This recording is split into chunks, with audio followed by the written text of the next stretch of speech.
আসসালামু আলাইকুম। এটিএন বাংলা সংবাদে সবাইকে স্বাগত জানাচ্ছি। আফরোজ আক্তার কামাল। শুরুতে বিআরবি কেবলস সংবাদ শিরোনাম। 23তম রাষ্ট্রপতি হিসেবে শপথ নিলেন মির্জা ফখরুল। দেশের অভিভাবকের দায়িত্ব সর্বজন শ্রদ্ধেয় এই বর্ষীয়ান রাজনীতিকের ওপর জনতার বিপুল প্রত্যাশা। মির্জা ফখরুলকে ভারতের রাষ্ট্রপতির অভিনন্দন। বিএনপি নেতৃবৃন্দ ও বিশিষ্টজনের শুভেচ্ছা। রাজপথের লড়াকু সৈনিক হিসেবে ইনসাফ প্রতিষ্ঠা করবেন আশাবাদী ডাক্তার শফিকুর। মন্ত্রিসভার কলেবর বৃদ্ধি শপথ নিলেন ডক্টর মঈন খান, আন্দালি পার্থ, সচিন ক্রু জেরি এবং রশিদুজ্জামান মিল্লাত। প্রতিমন্ত্রী হুমায়ুন কবির ও শামীম কায়সার লিঙ্কন। এবং সবজি, মুরগি ও মাছ ক্রয় ক্ষমতার বাইরে চলে গেছে অভিযোগ ক্রেতাদের। অস্বাভাবিক হারে বেড়েছে আটা, ময়দা ও চিনির দাম।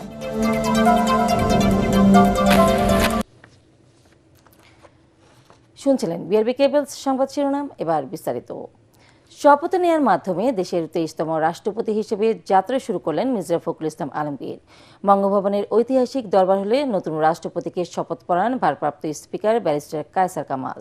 শপথ গ্রহণ অনুষ্ঠানে প্রধানমন্ত্রী তারেক রহমান, মন্ত্রী পরিষদ সদস্য, বিরোধী দলীয় নেতা, বিভিন্ন রাজনৈতিক দলের নেতৃবৃন্দ, 3 বাহিনী প্রধান, বিভিন্ন দেশের কূটনীতিকরা উপস্থিত ছিলেন। আমন্ত্রিত অতিথিরা নতুন রাষ্ট্রপতিকে শুভকামনা জানিয়ে তার সাফল্য কামনা করেন। রাষ্ট্রপতির দায়িত্ব নেওয়ার মাধ্যমে মির্জা ফখরুল ইতি টানলেন 4 দশকের ঘটনাবহুল বর্ণাঢ্য রাজনৈতিক জীবনে। আরও জানাচ্ছেন মনিল আহসান।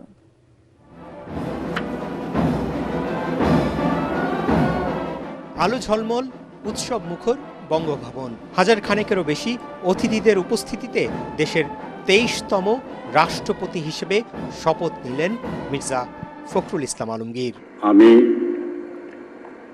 আমি মির্জা ফখরুল ইসলাম আলমগীর সশ্রদ্ধ চিত্তে শপথ বা দৃঢ়ভাবে ঘোষণা করিতেছি যে আমি আইন অনুযায়ী বাংলাদেশের রাষ্ট্রপতি পদের কর্তব্য বিশ্বস্ততার সহিত পালন করিব। ভারপ্রাপ্ত স্পিকার ব্যারিস্টার কায়সার কামালের সাথে কণ্ঠ মিলিয়ে তৃণমূল থেকে উঠে আসা বর্ষীয়ান সর্বজন শ্রদ্ধেয় মির্জা ফখরুল ইসলাম আলমগীর শপথে দৃঢ় উচ্চারণ, দেশের প্রতি আনুগত্য পোষণ, সংবিধানের রক্ষণ ও নিরাপত্তা বিধানের। আমি বাংলাদেশের প্রতি অকৃত্রিম বিশ্বাস ও আনুগত্য পোষণ করিব। আমি সংবিধানের রক্ষণ সমর্থন ও নিরাপত্তা বিধান করিব। শপথ অনুষ্ঠানে উপস্থিত ছিলেন প্রধানমন্ত্রী তারেক রহমান, মন্ত্রী পরিষদের সদস্যবৃন্দ, বিরোধী দলীয় নেতা, বিভিন্ন রাজনৈতিক দলের শীর্ষ নেতৃবৃন্দ, 3 বাহিনী প্রধান, ঢাকায় কর্মরত বিভিন্ন দেশের রাষ্ট্রদূত, মিশন প্রধানরা। দর্শক সারিতে ছিলেন সমাজের নানা ক্ষেত্রের বিশিষ্টজনরাও। আমি রশিদুজ্জামান মিল্লাত সশ্রদ্ধ চিত্তে শপথ বা দৃঢ়ভাবে ঘোষণা করিতেছি যে রাষ্ট্রপতির দায়িত্ব নেয়ার পরপরই নতুন 4 মন্ত্রী ও 2 প্রতিমন্ত্রীকে শপথ পড়ানোর মধ্য দিয়ে দেশের সর্বোচ্চ অভিভাবক হিসেবে যাত্রা শুরু করলেন মির্জা ফখরুল ইসলাম আলমগীর। আমি আইন অনুযায়ী সরকারের প্রতিমন্ত্রী পদে। নতুন মন্ত্রীরা তাদের প্রতিক্রিয়ায় বলেন, জনগণের প্রত্যাশা পূরণে প্রধানমন্ত্রীর নির্দেশনায় কাজ করে যাবেন তারা। নিষ্ঠার সাথে যেভাবে শপথ পালন করলাম সেভাবে আমি পালন করব এবং আপনাদের সঙ্গে আমি টাইম টু টাইম যাই জানতে চাইবেন না কেন, বিশেষ করে আমার মন্ত্রণালয়ের, আমি আপনাদেরকে সব বলবো। Great opportunity again to work for the people. এগুলো সব হচ্ছে আল্লাহর দেওয়া দান, বুঝছেন? এগুলো নিয়ে কোনো অহংকার নাই, কোনো নাই। এই আছে ফ্ল্যাগ দেখেন না, তাই মাঝে মাঝে মাঝপথে এবার চলেও দেখতে পারে, বুঝছেন? দেশের জন্য কমিটমেন্ট নিয়ে কাজ করেন, আপনার দেশের মানুষের প্রতি আপনি একটা লয়্যালটি দিয়ে আপনার দেশের ব্যাপারে কোনোখানে আপনি ডোন্ট কম্প্রোমাইজ। নতুন 6 সদস্য যুক্ত হয় প্রধানমন্ত্রী তারেক রহমানের নেতৃত্বাধীন মন্ত্রিসভার আকার দাঁড়ালো 53 জনে। ফ্যাসিবাদ বিরোধী দীর্ঘ 1.5 দশকের আন্দোলন সংগ্রামে সাহস, ত্যাগ আর দেশপ্রেম দিয়ে সফল হয়েছিলেন মির্জা ফখরুল ইসলাম আলমগীর। তারই পুরস্কার হিসেবে আজকে রাষ্ট্রপতি হিসেবে শপথ নিলেন তিনি। বিএনপি নেতাকর্মী, দেশবাসীর প্রত্যাশা, রাষ্ট্রপতি হিসেবেও সফল হবেন মির্জা ফখরুল ইসলাম আলমগীর। মইনুল আহসান, এটিএন বাংলা, দরবার হল, বঙ্গভবন, ঢাকা। রাষ্ট্রপতি হিসেবে দায়িত্ব নেয় মির্জা ফখরুল ইসলাম আলমগীরকে অভিনন্দন জানিয়েছেন ভারতের রাষ্ট্রপতি দ্রৌপদী মুর্মু। এক বার্তায় তিনি মির্জা ফখরুলের সফল মেয়াদ কামনা করেন। মুর্মু বলেন, রাজনীতিতে তার দীর্ঘ অভিজ্ঞতা বাংলাদেশের জনগণের সেবায় কাজে আসবে। একই সঙ্গে ভারত বাংলাদেশের ঐতিহাসিক, সাংস্কৃতিক ও বন্ধুত্বপূর্ণ সম্পর্ক আরও শক্তিশালী করতে একসঙ্গে কাজ করার আশাবাদ জানান তিনি। দুই দেশের জ্বালানি, প্রযুক্তি, যোগাযোগ, স্বাস্থ্য ও শিক্ষাসহ বিভিন্ন খাতে সহযোগিতা অব্যাহত রাখার কথাও বলেন ভারতের রাষ্ট্রপতি। এদিকে নেপালের রাষ্ট্রপতি রামচন্দ্র পৌডেলও মির্জা ফখরুলকে অভিনন্দন জানিয়েছেন। সেই সাথে নেপাল ও বাংলাদেশের দীর্ঘদিনের বন্ধুত্বপূর্ণ সম্পর্ক আরও জোরদারের অঙ্গীকার পূর্ণ ব্যক্ত করেন। নবনির্বাচিত রাষ্ট্রপতিকে অভিনন্দন জানিয়েছেন রাজনীতিবিদ ও সমাজের বিশিষ্টজনেরা। শপথ গ্রহণ শেষে প্রতিক্রিয়ায় তারা রাষ্ট্রপতির কাছে ইনসাফ, সততা ও রাজনৈতিক বিভাজনের ঊর্ধ্বে উঠে সবার অভিভাবক হিসেবে কাজ করার প্রত্যাশা ব্যক্ত করেন। বিএনপির ভারপ্রাপ্ত মহাসচিব রুহুল কবির রিজভী আহমেদ বলেন, সংকীর্ণতার ঊর্ধ্বে উঠে অভিভাবকের দায়িত্ব পালন করবেন। আর বিরোধী দলীয় নেতা ডক্টর শফিকুর রহমানের প্রত্যাশা, রাষ্ট্রপতি দেশ ও জনগণের প্রতি ইনসাফের ভিত্তিতে দায়িত্ব পালন করবেন। বিস্তারিত জানাচ্ছেন ইয়াসিন রানা।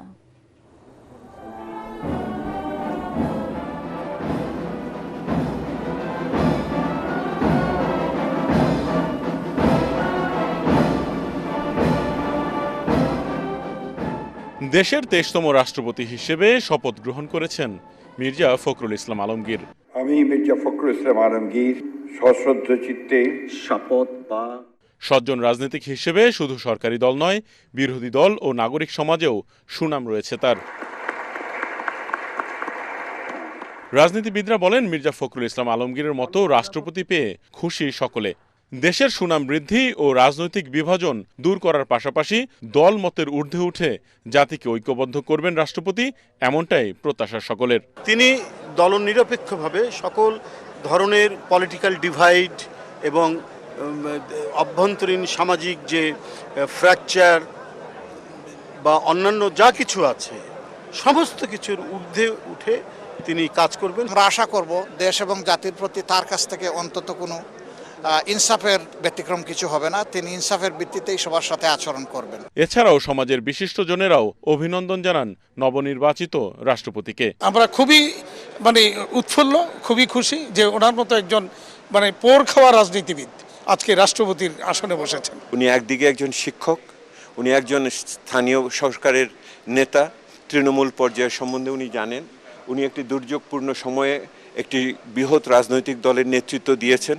উনি মন্ত্রী হিসেবে খুবই দায়িত্ব পালন করেছেন এবং একই সাথে ওনার যে মূল্যবোধ, সে ঐক্যবদ্ধ বাংলাদেশকে অনুপ্রাণিত করবে বলে আমি বিশ্বাস করি। মির্জা ফখরুল ইসলাম আলমগীর শ্রদ্ধার পাত্র হিসেবে সকলের প্রত্যাশা পূরণ করবেন, এমনটাই আশা ব্যক্ত করেন সবাই। ইয়াসিন রানা, এটিএন বাংলা, ঢাকা।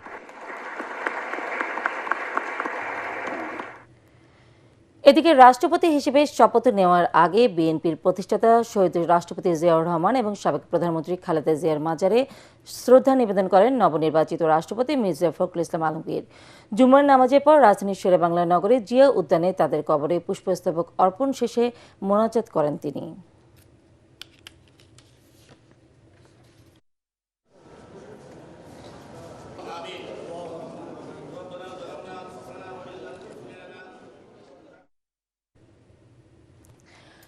তৃণমূল থেকে উঠে আসা রাজপথের সংগ্রাম, ত্যাগ আর দেশপ্রেমের পথ পেরিয়ে রাষ্ট্রের অভিভাবকের দায়িত্ব নিলেন সর্বমহলে গ্রহণযোগ্য বর্ষীয়ান রাজনীতিবিদ মির্জা ফখরুল ইসলাম আলমগীর। বিএনপির সবচেয়ে দীর্ঘ সময়ের মহাসচিব, ফ্যাসিবাদ বিরোধী আন্দোলনে জেল জুলুম, শতাধিক মামলায় 11 বার গ্রেপ্তার হয়ে 3.5 বছর কারাবরণ।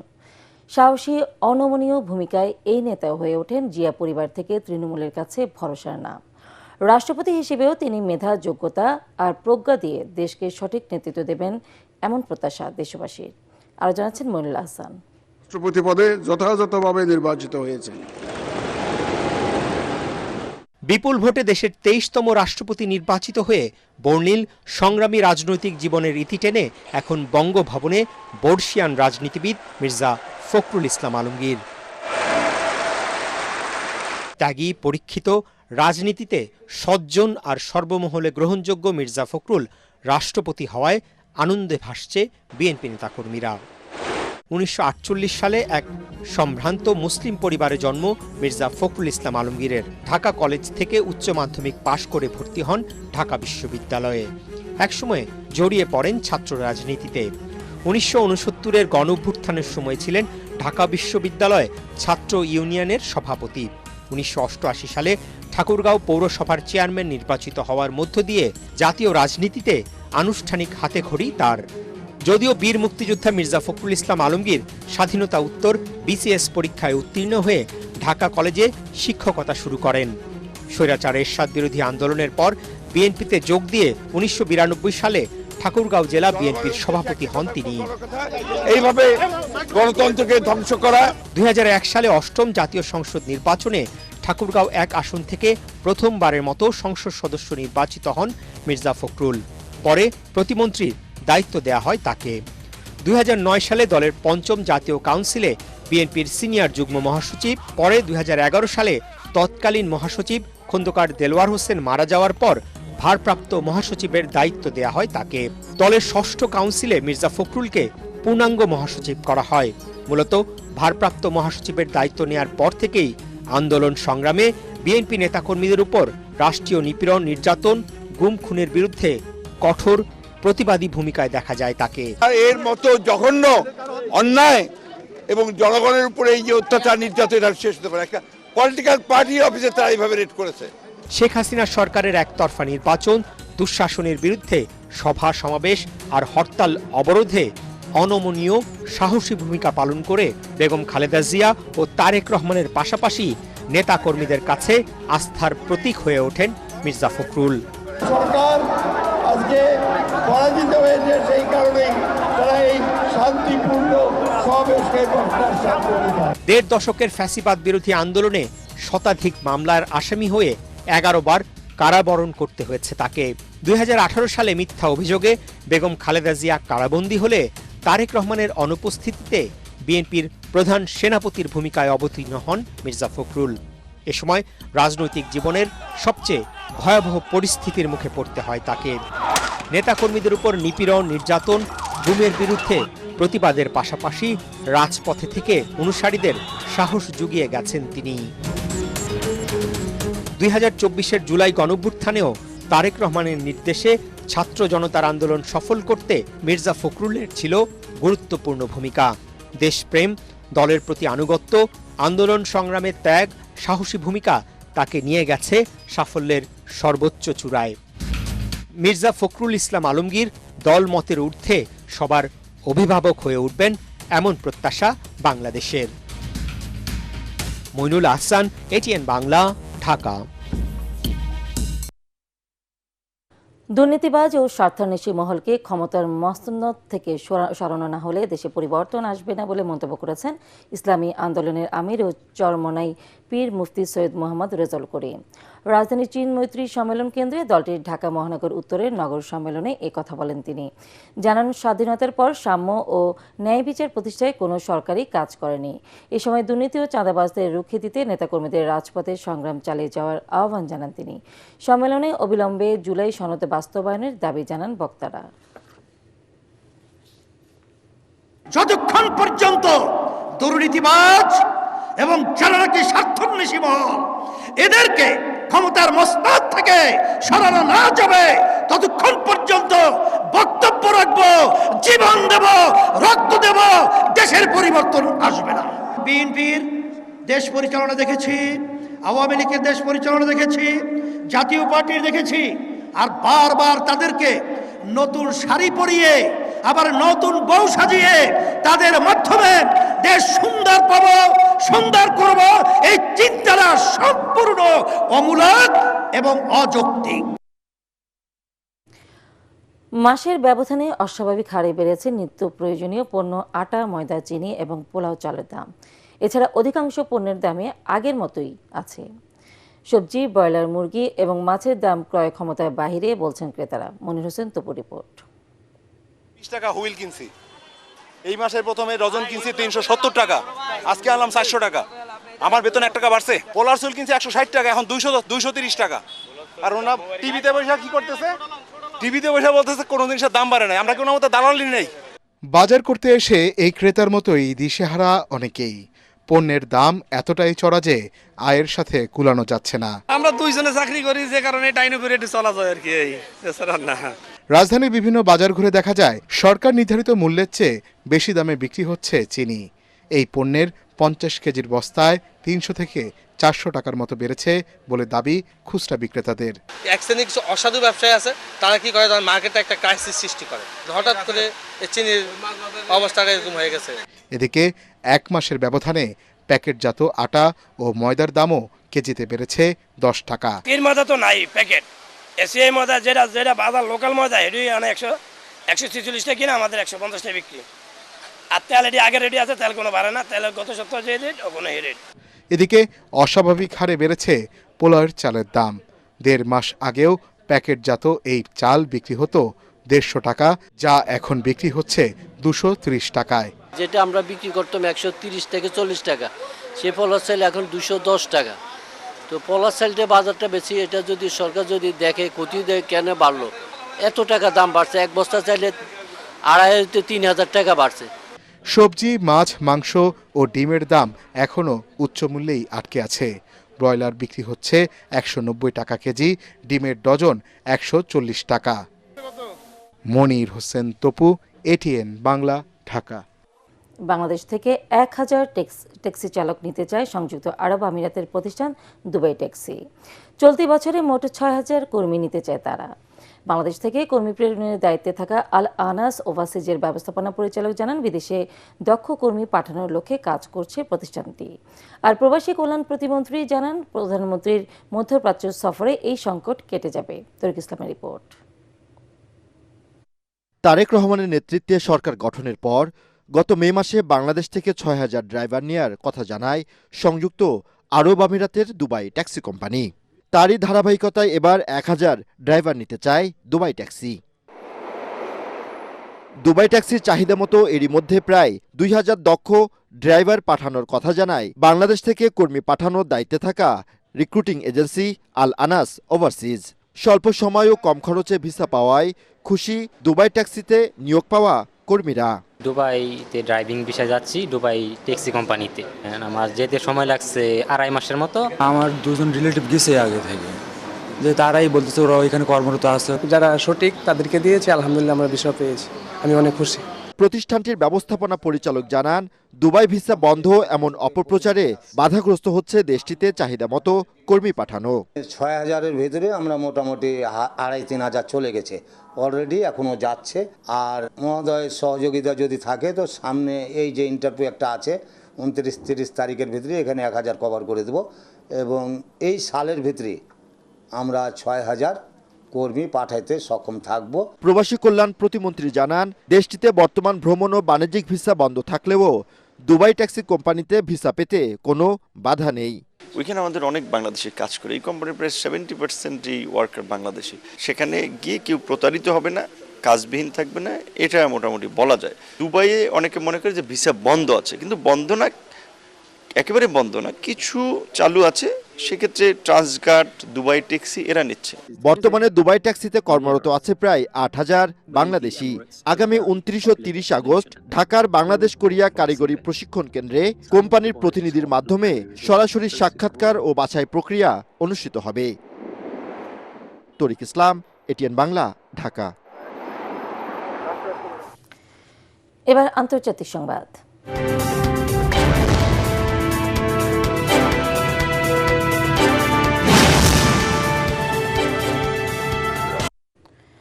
যুক্তরাষ্ট্রের আলাস্কায় এক দুর্গম সামরিক রাডার কেন্দ্রের কাছে একটি চার্টার বিমান বিধ্বস্ত হয়ে 8 আরোহী নিহত হয়েছে। এপি বলছে, আলাস্কার Cape Newenham long range radar কেন্দ্রের বিমানবন্দরে অবতরণের সময় এটি বিধ্বস্ত হয়। অ্যাঙ্করেজ থেকে বিমানটি যাত্রা করে। দুর্ঘটনার সময় এতে 6 যাত্রী ও 2 পাইলট ছিলেন। দুর্ঘটনা কবলিত সেসনা 441 মডেলের বিমানটি অ্যাঙ্করেজ ভিত্তিক চার্টার বিমান সংস্থা সিকিউরিটি এভিয়েশন পরিচালনা করত। নবম জাতীয় পে স্কেলের গেজেট আগামী 31 আগস্টের মধ্যে প্রকাশের দাবি জানিয়েছে বাংলাদেশ সরকারি কর্মচারী দাবি আদায় ঐক্য পরিষদ।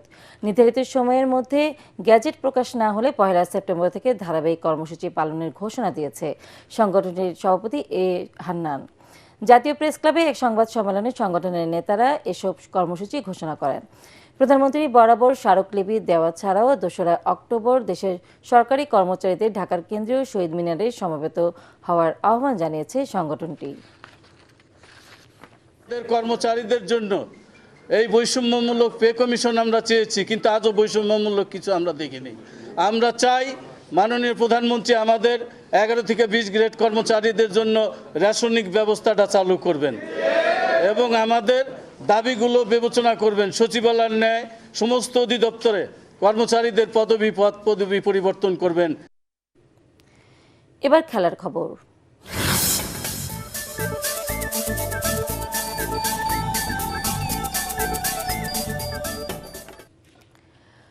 ডারউইনে ইতিহাস গড়ার পর এবার অস্ট্রেলিয়াকে হোয়াইট ওয়াশের স্বপ্ন বাংলাদেশের। ম্যাকাইয়ে ভোর 6টায় শেষ টেস্টে টস হেরে ব্যাট করছে সফরকারীরা।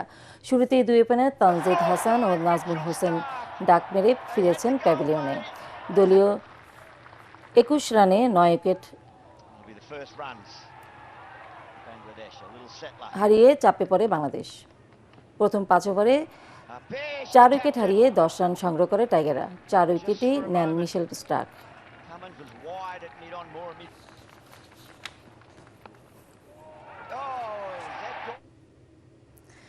শেষ করার আগে বিআরবি কেবলস সংবাদ শিরোনাম আরেকবার। 23তম রাষ্ট্রপতি হিসেবে শপথ নিলেন মির্জা ফখরুল। দেশের অভিভাবকের দায়িত্বে সর্বজন শ্রদ্ধেয় এই বর্ষীয়ান রাজনীতিকের ওপর জনতার বিপুল প্রত্যাশা। মির্জা ফখরুলকে ভারতের রাষ্ট্রপতির অভিনন্দন। বিএনপি নেতৃবৃন্দ ও বিশিষ্টজনের শুভেচ্ছা। রাজপথের লড়াকু সৈনিক হিসেবে ইনসাফ প্রতিষ্ঠা করবেন আশাবাদী ডাক্তার শফিকুর। মন্ত্রিসভার কলেবর বৃদ্ধি শপথ নিলেন ডক্টর মঈন খান, আমদালি পার্থ, সচিন টুজেরি এবং রশিদুজ্জামান মিল্লাত। প্রতিমন্ত্রী হুমায়ুন কবির ও শামীম কায়সার লিঙ্কন। এবং সবজি, মুরগি ও মাছ ক্রয় ক্ষমতার বাইরে চলে গেছে অভিযোগ ক্রেতাদের। অস্বাভাবিক হারে বেড়েছে আটা, ময়দা ও চিনির দাম। পরবর্তী সংবাদ দেখার আমন্ত্রণ জানিয়ে এখনকার মতো শেষ করছি এটিএন বাংলা সংবাদ। ইউটিউবে দেখতে ব্রাউজ করুন youtube/ATN Bangla News। ধন্যবাদ সবাই।